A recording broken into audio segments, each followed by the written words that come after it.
Bueno, está en línea Paula Insani, ella es vocera de Padres Organizados de Entre Ríos. La cuestión es que en el coloquio de IDEA que comienza aquí en 48 horas en Mar del Plata, es la edición 58 de este coloquio, va a disertar al respecto. Paula, buen día, ¿cómo le va? Buen día, muchas gracias por el llamado y un saludo a toda la audiencia. Bueno, muy amable. Cuénteme, ¿cuál es el trazo grueso de la exposición que va a volcar en este coloquio de IDEA? Bueno, nosotros participamos junto con parte de IDEA en la realización de una encuesta y lo que vamos a hacer es mostrar algunos de los resultados de esa encuesta, que básicamente es ver qué piensan las familias sobre la escuela en Argentina. Ajá. Bueno, lo que piensa la familia argentina de la escuela hoy es muy controversial, ¿no? Tenemos situaciones muy complejas, en muchos casos de cruces muy fuertes, ¿no? Tenemos padres que avalan tomas, tenemos padres que frente a la violencia que se da muchas veces en el plano intraescolar, prefieren enfocarse en atribuir responsabilidades al sistema educativo, a los docentes y no hacerse cargo. ¿Qué sesgo en esa extensión de una cita tan breve que me dio? A ver, vamos por parte. Primero tenemos que reconocer que nuestra escuela hoy no le está dando a nuestros estudiantes las herramientas que necesitan para hacerse de un futuro en un mundo que es cada vez más complejo. Y ahí, digamos, esta escuela que hemos sabido construir, la hemos sabido construir con esta comunidad educativa, donde los padres que promueven una mejor escuela o los padres que se quejan por toda la escuela pero tampoco aportan, son parte. Son los sindicatos, son los funcionarios, y es esta sociedad civil, entonces tenemos que revisar cuál es el rol de cada uno de nosotros y Ujú. cómo puede contribuir a mejorar una escuela que recupere un objetivo claro, porque hoy no lo tiene. Si hoy, ¿para qué está la escuela? No está para enseñar porque, digamos, sabemos que todos los indicadores muestran que los chicos aprenden cada vez menos, terminan la primaria y Mm. la mitad no tiene un adecuado nivel de lectoescritura. Entonces usted me podría decir, bueno, mire, estamos en un proceso de desintegración social, la escuela sirve para contener. Tampoco está pasando. Mm. 16 de cada 100 chicos terminan en secundario, de esos 16, 3 solamente pertenecen a los sectores más vulnerables, pero además estamos teniendo que tampoco permite contener a los chicos dentro del aula. La deserción escolar aumenta mientras baja la edad en que los chicos deciden Mm. abandonar la escuela. Está pasando en la primaria. Usted me dirá, bueno, mire, tenemos un contexto de pobreza extrema, la escuela sirve para dar de comer. En una ciudad muy cerquita donde yo vivo se hizo un operativo de control de talla y peso junto con la Universidad Nacional de Entre Ríos. Se hizo en el 2019, prepandemia. El 60% de los chicos que se entrevistó tenía problemas de malnutrición. Hoy la escuela no sabemos para qué está. Tenemos que Mm. recuperar esta idea de una escuela activa que promueva oportunidades, que tenga excelencia académica, porque en la educación tenemos algo que es colectivo. No importa en el proyecto si Mm. mi hijo accede a una buena educación, importa si como colectivo nuestros estudiantes acceden a buena educación. ¿Por qué? Porque el desarrollo del país depende de su talento humano. Y hoy nosotros podemos decir que nuestro país es pobre porque está dilapidando su talento humano en una escuela que no desarrolla el máximo potencial de cada uno de sus estudiantes. Pero tiene otro problema, que tampoco tiene un sujeto protagonista claro. ¿Para quién está la escuela? Entonces uno podría decir, el sujeto natural, ¿quién es? Es el estudiante y las herramientas que le demos. Esto no está pasando y lo vemos claramente. A ver, la escuela la cerramos por pandemia, la cerramos por reclamos salariales, la cerramos por jornadas institucionales, la cerramos por capacitación. En una de las provincias del sur pasó algo muy interesante, que cerraron la escuela por alerta meteorológico. Un sábado anunciaron que la semana siguiente no iban a tener escuela, el domingo se levanta la alerta meteorológico y sin embargo la escuela sigue cerrada. Mm. No tenemos, a ver, hoy está, los estudiantes compiten con los sindicatos para ver quién es el protagonista del proceso educativo. Entonces necesitamos primero recuperar un diálogo honesto, un diálogo, a ver, para que el diálogo sea posible necesitamos que tenga buena fe, y para eso necesitamos empezar a hablar con la verdad. Dejemos de tapar con eufemismo lo que pasa y seamos sensatos, seamos concretos. Mire, esta escuela no está produciendo el objetivo que necesita, que es generar más y mejores oportunidades para todos los chicos. Mm. Ahora, tenemos ahí un punto central, ¿no? Lo que nosotros venimos averiguando a través de la búsqueda de la entrevista es que en los últimos 25 años se ha producido una auténtica situación de inficción ideológica en los llamados centros de formación docente. Están fuera de control, no son auditados, tenemos una situación en donde buena parte de la docencia está profundamente ideologizada y esa ideologización está llevando a pasos agigantados a una destrucción de lo que ocurre dentro del aula misma. Creo que es parte de lo que va a haber que enfrentar sin ninguna duda para buscar un cambio, ¿no? Mire, con la formación de formadores tenemos varios puntos críticos. El primero es que nuestra ley de formación docente es de 1966, que dice que tiene que ser terciaria. Nuestros docentes se reciben en 3 años. Pero además tenemos 1.498 institutos de formación docente a lo largo y ancho del país, que está descentralizado en las provincias. O sea, no podemos garantizar la misma calidad formativa en cada una de las provincias. De hecho, no podemos garantizar el mínimo de la calidad formativa de los formadores. Tenemos que rediscutir entonces cómo hacemos para volver a recuperar el rol transformador del docente. ¿Qué quiere decir esto?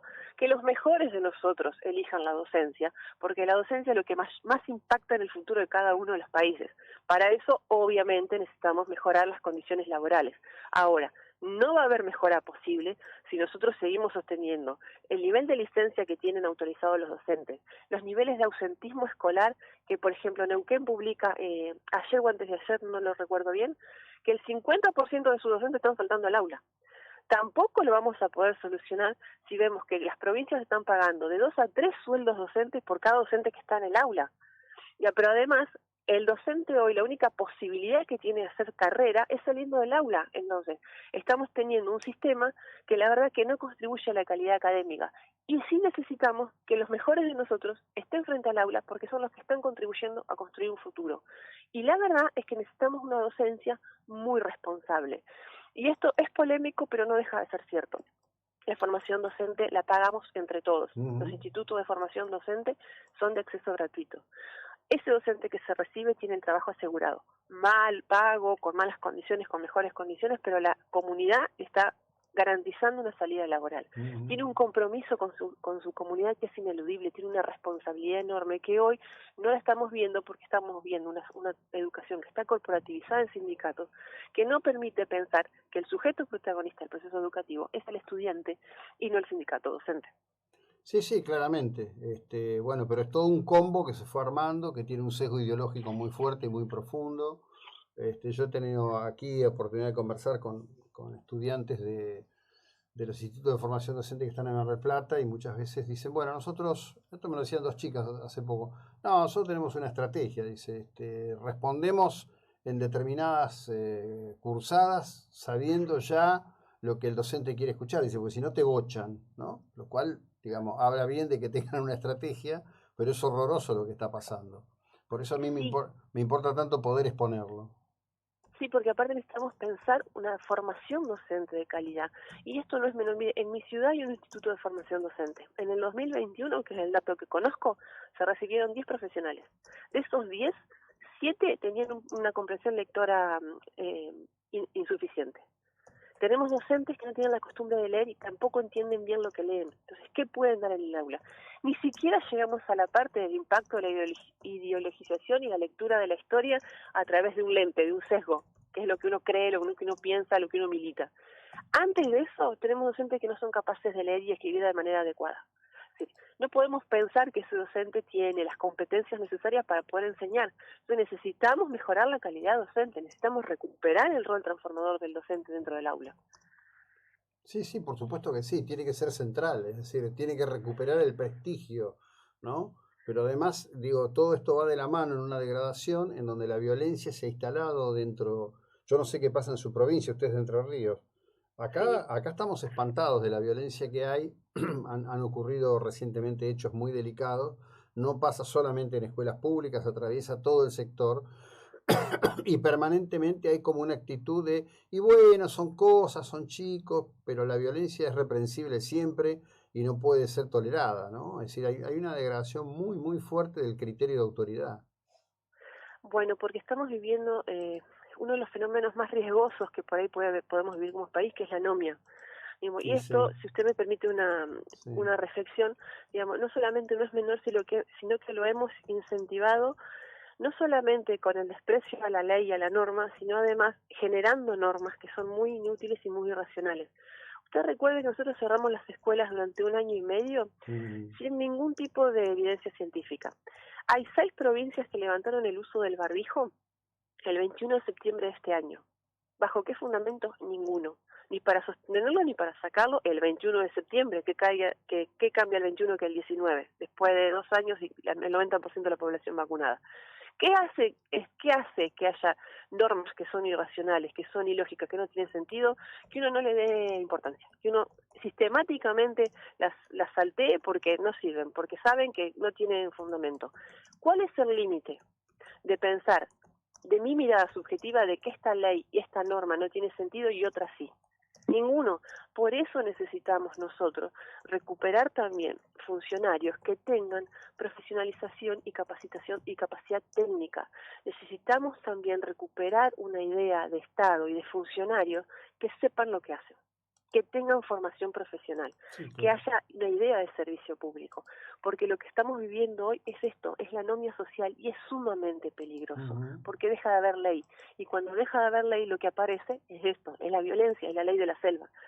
Necesitamos recuperar una idea también de proyecto de país. La escuela no es un mundo aislado, no la podemos sostener aislada de lo que pasa en nuestras comunidades, y la verdad es que nosotros vemos que en todas nuestras comunidades la violencia se incrementa.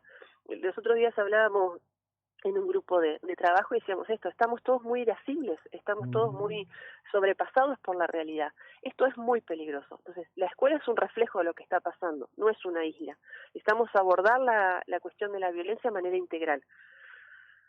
Sí, por supuesto. En rigor hay que decir que uno de los efectos de la pospandemia es una situación de violencia muy extendida, muy extendida. Hay una fragmentación muy fuerte del estado digamos, de equilibrio de las sociedades, ¿no? No está pasando solo en Argentina, pero bueno, nosotros estamos en Argentina, vivimos en Argentina, nos debe preocupar Argentina. El tema de la anomia es muy puntual citarlo, porque justamente era una de las grandes tesis de Carlos Nino, que fue el autor intelectual que convenció al expresidente Alfonsín de llevar adelante el juicio de las juntas, ¿no?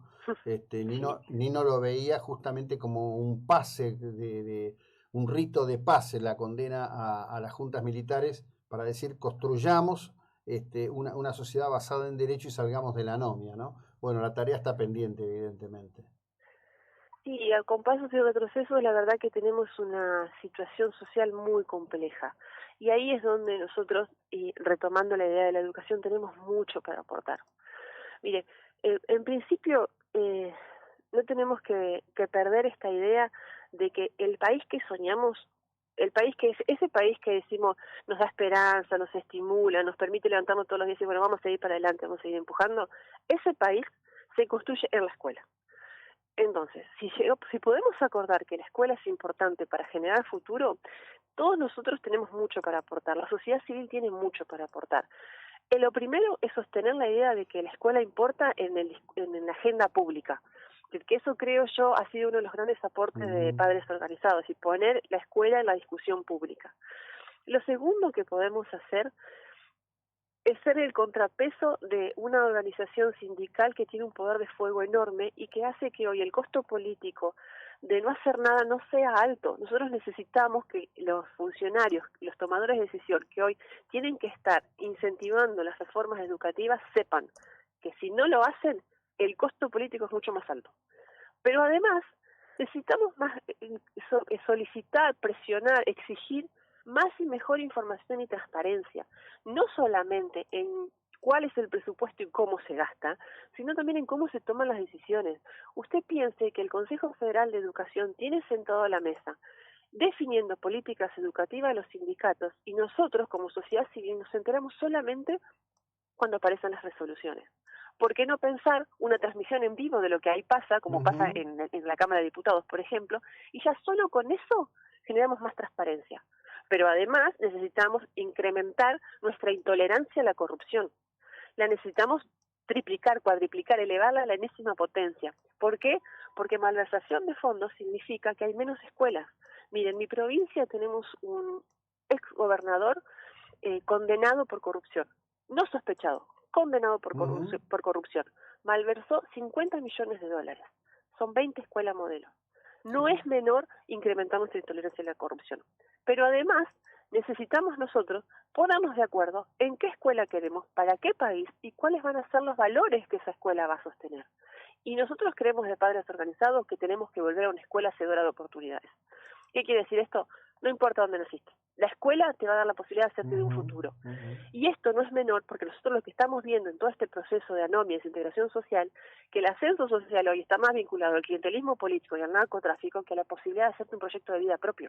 Sí, sin ninguna duda, que eso esté pasando no es fruto de la casualidad, es fruto de una búsqueda de un objetivo de carácter concreto, una sociedad mendicante. Por eso les dolió tanto lo que dijo Isabel Díaz Ayuso en la legislatura de Madrid la semana próxima pasada. Bueno, la tendremos por Mar del Plata. Gracias por estos minutos y espero que sea una exposición realmente conmovedora para el debate. Le agradezco enormemente. Le agradezco a usted mucho el tiempo. La verdad que es un placer poder por ahí seguir sosteniendo la educación en la agenda pública y sabemos que ustedes como comunicadores tienen un rol importantísimo, así que le agradezco muchísimo el tiempo y la disposición. Bueno, Paula Insani, vocera de Padres Organizados de Entre Ríos, de lo que ella hacía referencia, bueno, es en el caso ustedes saben que hay allí una situación, Uribarri tiene una condena, hay también una situación que tiene que ver con la fiscal que llevó adelante todo este tema, ¿no? Justamente en un momento como este, donde desde el film 1985 se empodera la historia y el desafío que tuvo que enfrentar Julio César Estracera. Estoy viendo mucha huevada en las redes. El Inca no financió esta película. Y algunos dicen, bueno, se entiende porque el Inca lo financió, no entienden nada.